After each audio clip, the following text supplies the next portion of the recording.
कल केंद्र सरकार ने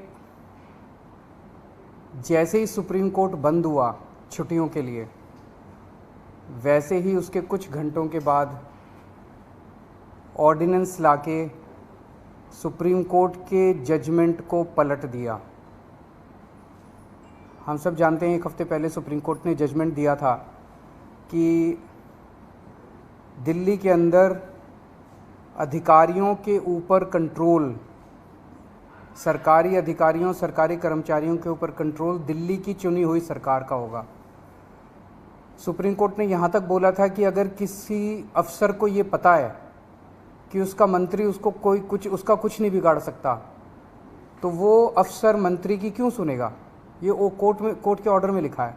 तो इसीलिए कोई भी जिम्मेदार सरकार चलाने के लिए ये ज़रूरी है कि अफसरशाही और कर्मचारी जो हैं वो सीधे सीधे चुनी हुई सरकार के अंडर में आएँ। इसको कल इन्होंने 4 बजे कोर्ट बंद हुआ, 5 बजे और 10 बजे इन्होंने ऑर्डिनेंस पास करके उस कोर्ट के आदेश को पलट दिया। जिस दिन आदेश आया था उसके अगले दिन इन लोगों ने सोच लिया था कि ऑर्डिनेंस लाके इस आदेश को पलटना है, क्योंकि अगर हम सीक्वेंस ऑफ इवेंट्स देखें, जजमेंट आने के और उसको पलटने के बीच में 8 दिन है। पहले 3 दिन सेक्रेटरी सर्विसेज गायब हो गया, उसका फ़ोन ऑफ हो गया। 3 दिन के बाद सेक्रेटरी सर्विसेज निकलते हैं, कहते हैं मैं कोर्ट का ऑर्डर मानने को तैयार हूँ। तो चीफ सेक्रेटरी फिर बीच बीच में गायब हो जाते हैं और सिविल सर्विसेज बोर्ड की मीटिंग होने में 3 दिन लग जाते हैं। फिर फाइनली जब सिविल सर्विसेज बोर्ड की मीटिंग होती है और एलजी के पास प्रस्ताव भेजा जाता है तो 2 दिन एलजी साहब बैठ जाते हैं उसके ऊपर। 8 दिन इन लोगों ने इस तरह से बिता दिए। ये सारे के सारे कोर्ट के बंद होने का इंतज़ार कर रहे थे कि कब कोर्ट बंद होगा, कब कोर्ट की छुट्टियां होगी और कब हम अध्यादेश लाएंगे। तो प्रश्न ये उठता है कि ये कोर्ट के बंद होने का इंतज़ार क्यों कर रहे थे कि जब कोर्ट बंद होगा तब हम अध्यादेश लाएंगे। पहले ले आते, जब कोर्ट की छुट्टियां नहीं चल रही थी, जब कोर्ट खुला था, जिस दिन अध्यादेश आया 3 दिन बाद, 4 दिन बाद, 5 दिन बाद ले आते, क्योंकि ये अंदर दिल के अंदर जानते हैं कि ये अध्यादेश पूरी तरह से गैर कानूनी, गैर संवैधानिक और जनतंत्र के खिलाफ है। इन्हें पूरी तरह से पता था कि अगर सुप्रीम कोर्ट के खुले होते हुए अगर ये अध्यादेश ले आते और हम अगर अगले दिन इसको सुप्रीम कोर्ट में चुनौती देते तो सुप्रीम कोर्ट में ये 5 मिनट भी ये अध्यादेश टिकने वाला नहीं था। तो ये चाहते थे कि सुप्रीम कोर्ट बंद हो और उसके बाद ये अध्यादेश लेके आए।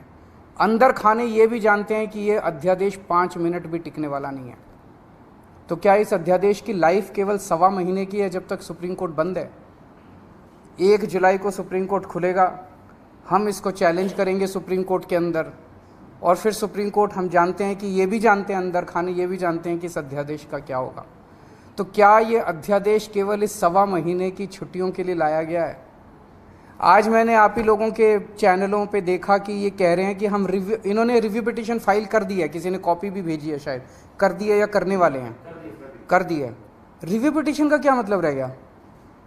जब ऑर्डिनेंस लाके इन्होंने पूरे के पूरे जजमेंट को ख़त्म कर दिया तो जो जजमेंट ही नहीं बचा उसका रिव्यू का कैसा? तो रिव्यू पिटीशन तो तभी मेंटेनेबल होगी जब अध्यादेश को वापस लिया जाएगा रिव्यू पिटीशन की हियरिंग के पहले।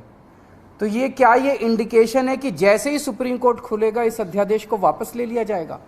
नहीं तो रिव्यू पिटीशन का मतलब ही नहीं है।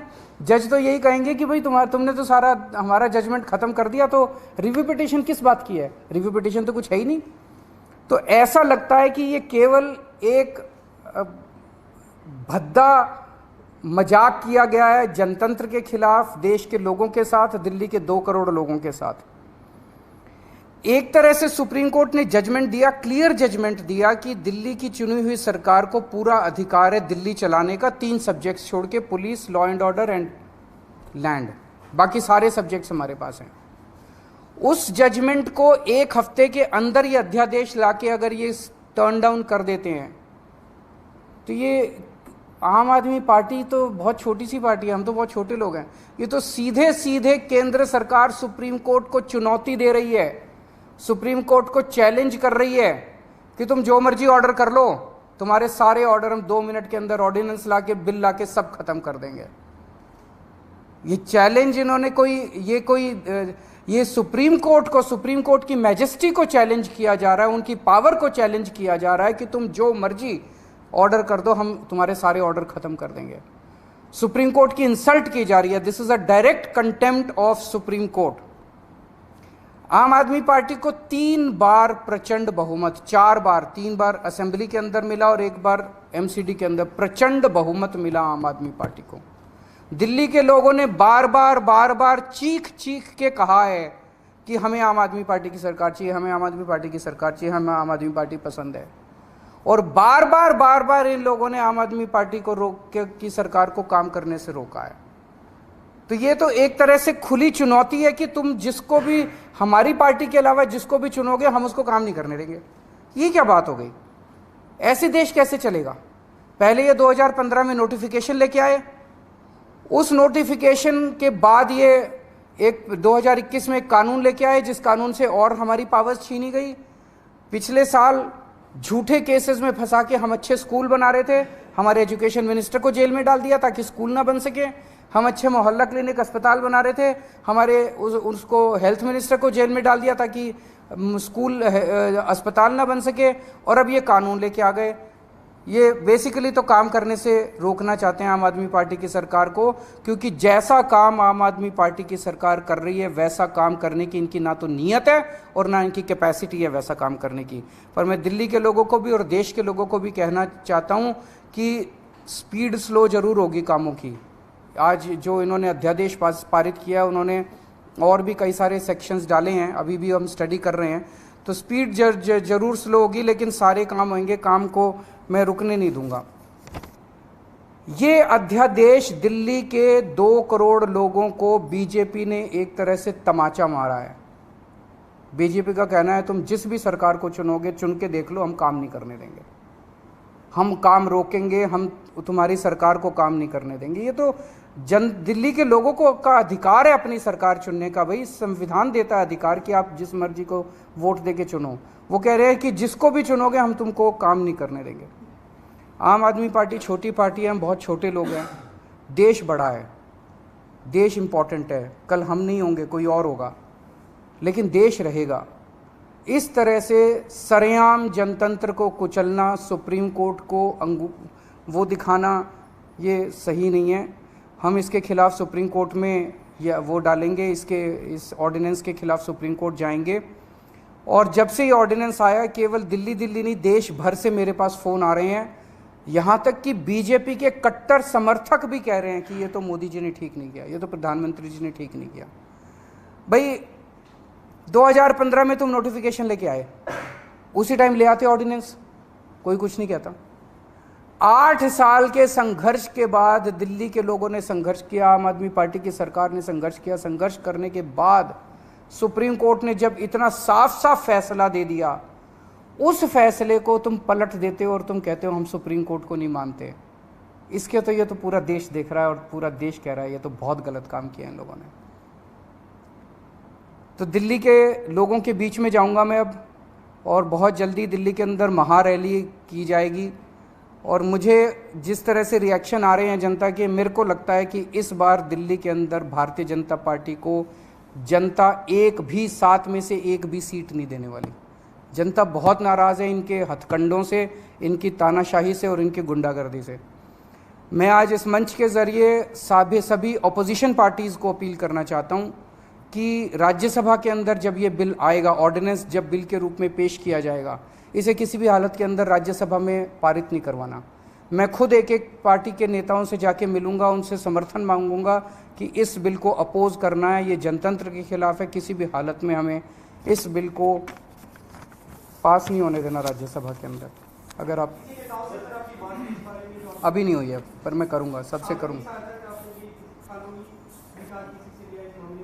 वो तो सिंघवी साहब हमारे वकील हैं, वो देख रहे हैं, स्टडी कर रहे हैं। सर, कोई डेट फाइनलाइज हुई है जब आप चैलेंज करेंगे इसको, या यू विल वेट? जैसे कोर्ट खुलेगा, 1 जुलाई को शायद खुल रहा है, इमीडिएटली भी सबसे बड़ी कोर्ट तो सुप्रीम कोर्ट होती है, उसकी भी कॉन्स्टिट्यूशनल बेंच ने ये 5 जजेस ने जजमेंट दे दिया, उसको पलट दिया इन्होंने। बताओ, तो संसद कानून बने तो फिर कहाँ सुप्रीम कोर्ट ही आदेश दे रहा है तो कानून बनने तो आप क्या करेंगे? नहीं तो सुप्रीम कोर्ट जाएंगे ना। देखिए, मैं देख रहा था आप सब लोगों ने सिंघवी साहब का इंटरव्यू किया है।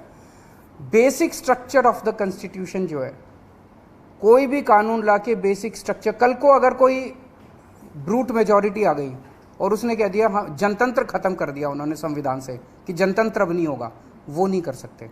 ऐसा कानून नहीं आ सकता जो जनतंत्र खत्म कर दे। ऐसा कानून नहीं आ सकता जो फेडरल स्ट्रक्चर है हमारा, सेंटर अलग है, स्टेट्स अलग है, वो खत्म करे। ये सीधे सीधे फेडरल स्ट्रक्चर के ऊपर हमला है। तो इस तरह का कोई कानून भी नहीं आ सकता जो कि फेडरल स्ट्रक्चर के ऊपर हमला हो। तो कई सारे बेसिक कॉन्स्टिट्यूशनल प्रिंसिपल्स हैं, basic structure of the constitution है जिसके ऊपर हमला किया गया इस ऑर्डिनेंस के द्वारा। तो ऐसा मानना है कई सारे कानून के जानकारों का कि ये ऑर्डिनेंस जो है, या ये अगर कानून की शेप भी लेता है तो ये कोर्ट के अंदर टिकेगा नहीं। ये जो ऑर्डिनेंस पास हुआ, do you think this is no more Delhi versus centre, rather the court versus the, ये पूरी की पूरी लड़ाई अब एक तरह से सुप्रीम कोर्ट वर्सेस सेंटर है। ये केवल दिल्ली सरकार एक छोटी सी चीज हो गई है। उन्होंने तो सीधे सीधे कह दिया। इस तरह से तो ये बहुत खतरनाक चीज है। सुप्रीम कोर्ट कोई भी आदेश पारित करेगा, अगर केंद्र सरकार के खिलाफ पारित करेगा, केंद्र सरकार कानून लाके उसको पलट देगी, उनकी मेजॉरिटी है ना। फिर देश की जनता कहाँ रह गई? जैसे आप लोगों ने सुना होगा कि वो भी इन्होंने ऑर्डिनेंस लाके किया था, जो ईडी के डायरेक्टर की एक्सटेंशन वाला मामला था। ऑर्डिनेंस लाए थे, लेकिन अब सुप्रीम कोर्ट कह रहा है कि हम उसको, मतलब अभी जजमेंट नहीं आया, लेकिन हियरिंग के दौरान सुप्रीम कोर्ट ने कहा कि हम इसको नहीं मानते। It is obviously Keshwanand Bharti was the basic structure of the constitution. This is basic structure. They are attacking the basic structure of the constitution. नहीं, नेताओं की नहीं, आम आदमी पार्टी दिल्ली में करेगी। मैं दिल्ली की जनता के बीच में जाऊंगा, घर घर जाऊंगा, मैं एक एक घर में जाऊंगा और उनको बताऊंगा कि किस तरह से इन्होंने किया है। आपकी पावर को छीना है। केजरीवाल छोटी चीज है, जनता बड़ी चीज है। एक एक आदमी की, दिल्ली की एक एक आदमी की पावर को छीना है, उसके जनतांत्रिक अधिकार को छीना है। जनता जिंदा कैसे रहेगी? इस तरह की अगर तानाशाही आ जाएगी तो जनता जिंदा कैसे रहेगी? उनके लिए काम कौन करेगा? बड़ी जल्दी हम पूरा प्लान अनाउंस करेंगे। हमारे ना, yes of course the whole आम आदमी party will be on the streets in the coming days। मैं ये पूछ, इसका क्यों, क्या कह रहे हैं वो, क्या कारण है इसका?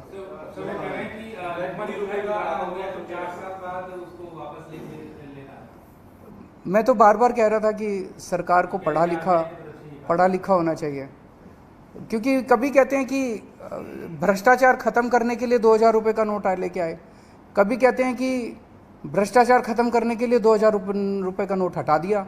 तो मतलब कुछ समझ नहीं आ रहा कि सरकार कर क्या। पूरा देश को लाइनों में लगाए रखते हैं, पूरा दिन लाइनों में लगाए रखते हैं, हर 3-4 साल में लाइनों में लगा देते हैं। ये अच्छी चीज़ नहीं है, ये अनप्रोडक्टिव काम है। जनता को अपने परिवार पालने के लिए और अपना काम करने के लिए उसमें लगना चाहिए, ना कि बैंकों के अंदर जनता लाइनों में लगी है नोट बदलवाने के लिए।